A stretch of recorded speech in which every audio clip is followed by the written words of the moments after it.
Hello friends, नमो बुद्धाय, जय भीम, शंगनमामि शंगनमामि। उम्मीद करता हूँ दोस्तों आप सब अच्छे होंगे। जैसा कि आपको विदित है, समर संघ के ऑनलाइन वेबिनार के माध्यम से एवं तमाम फिजिकल संगतियाँ जनपद में और जनपद के बाहर तमाम प्रदेशों में, बल्कि देशों में विदेशों में लग रही हैं और तमाम समर संघी साथी जुड़ रहे हैं। साथियों, जैसा कि समर संघ में लगातार लोग जुड़ रहे हैं और समर संघ लगातार बढ़ रहा है। समर संघ परिवार बहुत बड़ा परिवार होता जा रहा है। इसी इसी क्रम में दोस्तों 11 फरवरी 2024 दिन रविवार स्थान तालकटोरा स्टेडियम में एक अंतर्राष्ट्रीय संगति होने जा रही है, जिसको कि संत समागम के नाम से भी जाना जा रहा है, जिसमें तमाम संत महापुरुष वहां पहुंच रहे हैं, भिक्खु संघ तमाम वहां पहुंच रहे हैं, तमाम संगठनों के राष्ट्रीय अध्यक्ष, प्रदेश अध्यक्ष, कार्यकर्ता वहां पहुंच रहे हैं और तमाम क्रांतिकारी साथी वहां पहुंच रहे हैं। तमाम कर्मचारी संघ, अधिकारी संघ, तमाम वहां पर सब पहुंच रहे हैं। बेसिकली साथियों, यह सभी संत समणों का मेला है, मिलन है, सम्मेलन है सभी का। हम सब जब जुड़ेंगे तब इकट्ठा होंगे तो मजबूत होंगे तो हम अपने हक अधिकार सुरक्षित रख सकते हैं।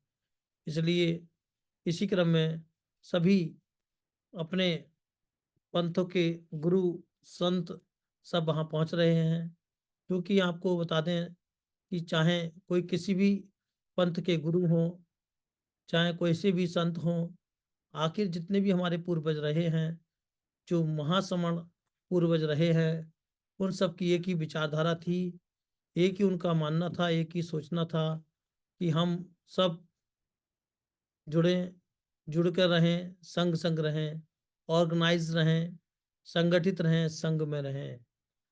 लेकिन हम लोग कहीं ना कहीं उनके जो सोच थी, जो विचारधारा थी, उस पर पूर्णतः खरे साबित नहीं हुए। कहीं ना कहीं हम जोड़ नहीं पाए और हम संगठनों के नाम पर 29 लाख टुकड़ों में टूट गए। बाबा साहब डॉक्टर बी आर अम्बेडकर ने बहुत ही अथक प्रयास के बाद 6,743 जातियों को SC ST OBC converted minority में इकट्ठा करने का काम किया था। लेकिन आज महापुरुषों की विचारधारा पर हम चलने की बात करते हैं, महापुरुषों की विचारधारा पर हम संगठन का चलाने की बात करते हैं, लेकिन कहीं ना कहीं हम उनकी विचारधारा के विपरीत काम कर जाते हैं। उनका मैग उद्देश्य और विचारधारा थी समाज को जोड़ने की, संग संग रहने की, लेकिन हम लोग संग संग ना रहते हुए तमाम लाखों लाखों टुकड़ों में टूटते जा रहे हैं। यह कतई भी ठीक नहीं है साथियों। इसलिए यदि हमें अपने महासमणों की, पूर्वजों की, महापुरुषों की बात को, विचारधारा को यदि बढ़ाना है, उनकी विचारधारा को यदि उनके सपनों को सच करना है, तो सबसे पहले हमें जुड़ना होगा। जुड़ेंगे, ऑर्गेनाइज होंगे, संग संग होंगे, तभी हम उनकी विचारधारा को फलीभूत कर सकते हैं। इसके लिए हम लोगों को अपने अहम और वहम को त्यागना होगा, पद प्रतिष्ठा मंच माला को त्यागना होगा, चंदे के धंधे को त्यागना होगा, जातियों को त्यागना होगा, अपने व्यक्तिगत स्वार्थों के लिए एक दूसरे की टांग खींचने को बंद करना होगा, तमाम अपने व्यक्तिगत स्वार्थ उद्देश्यों के लिए काम को न कर एक सामूहिक विचारधारा के साथ, एक सार्वजनिक विचारधारा के साथ, महापुरुषों की विचारधारा के साथ, सवर्ण विचारधारा के साथ सबको लेकर चलना होगा। यदि हम ऐसा करने में कामयाब हो गए तो भारत का जो संविधान है, जो कि बाबा साहब डॉक्टर बी आर अम्बेडकर द्वारा रचित है, उनके द्वारा जो उनकी संकल्पना है, जो संविधान की संकल्पना है, be the people, for the people, by the people, जनता के द्वारा जनता का शासन। जब सारी ताकत जनता में ही निहित है, जनता का ही शासन होता है, जनता के लिए ही होता है, और जनता के द्वारा ही होता है। तो फिर जनता ही आखिर अलग थलग क्यों पड़ी है? कहीं ना कहीं हमें अपनी वैल्यूज़ को पहचानना होगा, अधिकारों को पहचानना होगा और अपने कर्तव्यों का भी निर्वहन करना होगा। यदि हम सिर्फ अपने अधिकारों को ही देखेंगे तो कर्तव्य कौन करेगा? और बिना कर्तव्यों के बिना कर्म करे कभी भी फल नहीं मिलता। यदि हम चाहते हैं कि हम अपने स्वयं के, अपने बच्चों के भविष्य को सुरक्षित करें, उज्ज्वल करें, तो हमको कर्म करना होगा। अपने कर्तव्यों का निर्वहन भी ईमानदारी से करना होगा।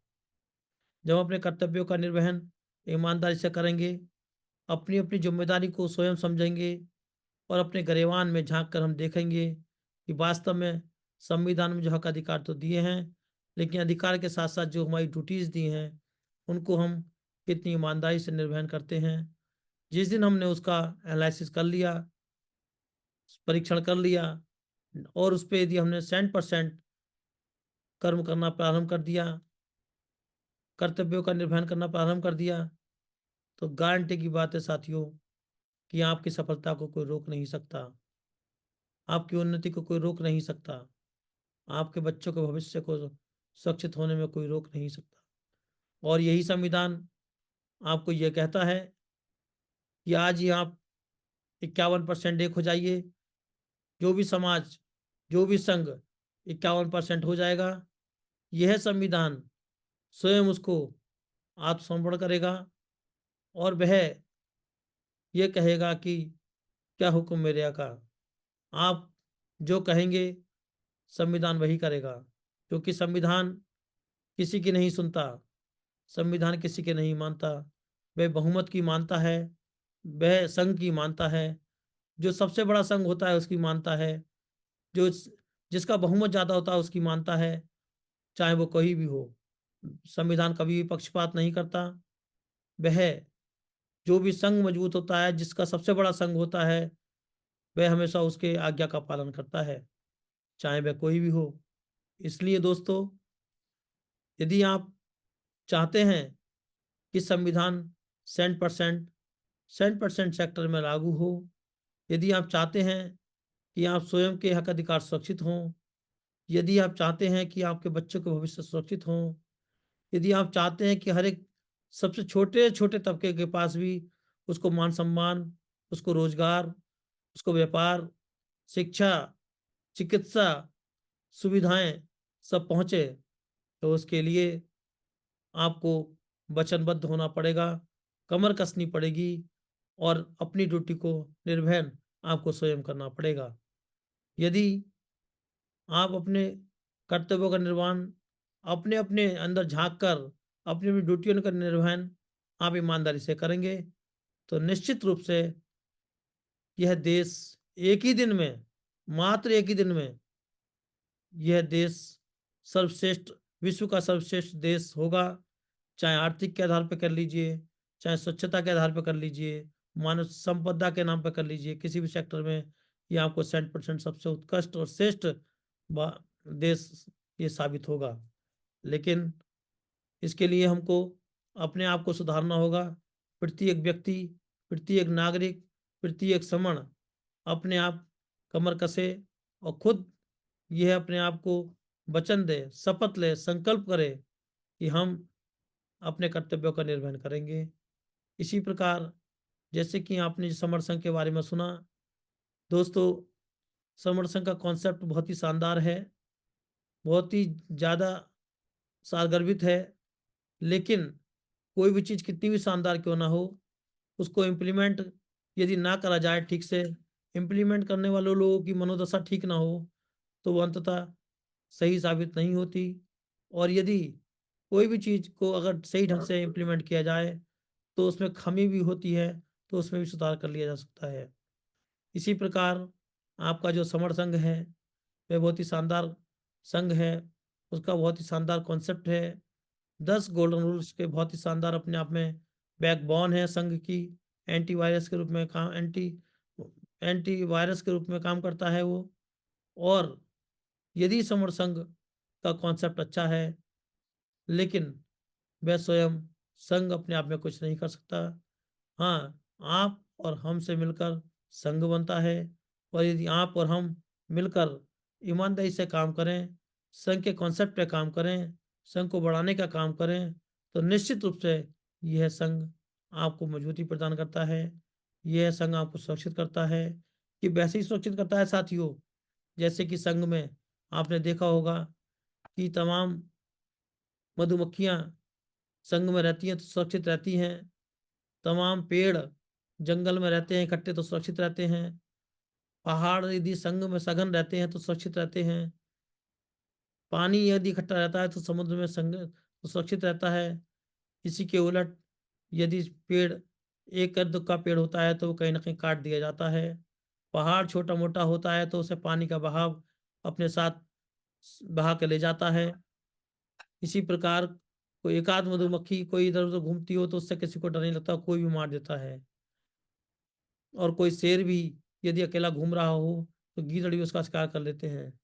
लेकिन इसके उलट यदि छोटे से छोटा कीट मधुमक्खी भी को भी आप ले लीजिए, यदि वो संग में है तो आपकी हिम्मत नहीं कि आप उसके पास से निकल जाएँ। आपको उससे दूर से बच के निकलना होगा।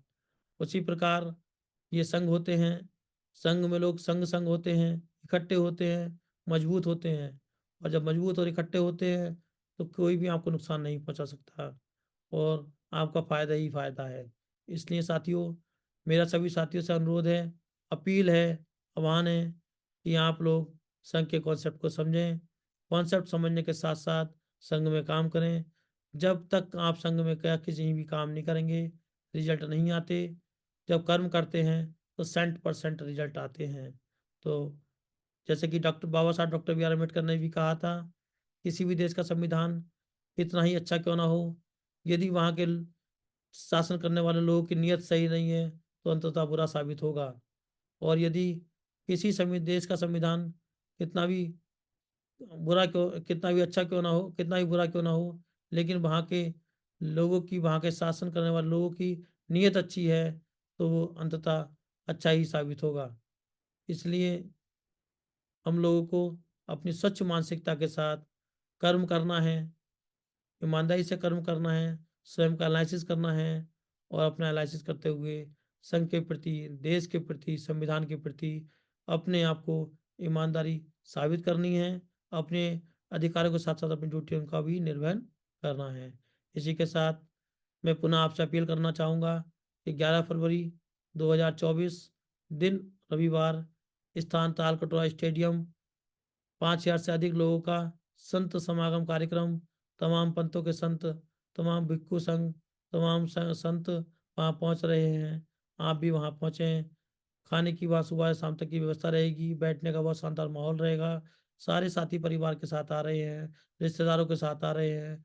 हम स्वयं भी अपने परिवार, रिश्तेदारों के साथ पहुँच रहे हैं। आप सभी अपील करते हैं कि आप भी अपने परिवार, रिश्तेदार, पड़ोसी के साथ वहाँ पहुँचें, और ऐसे माहौल, ऐसी संगति, ऐसा संत समागम में शामिल होने का आप गौरव अपने आप को महसूस करें, सौभाग्य अपने आप को बनाएँ, और अपने इतिहास में अपना नाम दर्ज कराएँ। इसी के साथ आप सभी साथियों को नमो बुद्धाय, जय भीम, शंकर नमामि, शंकर नमामि।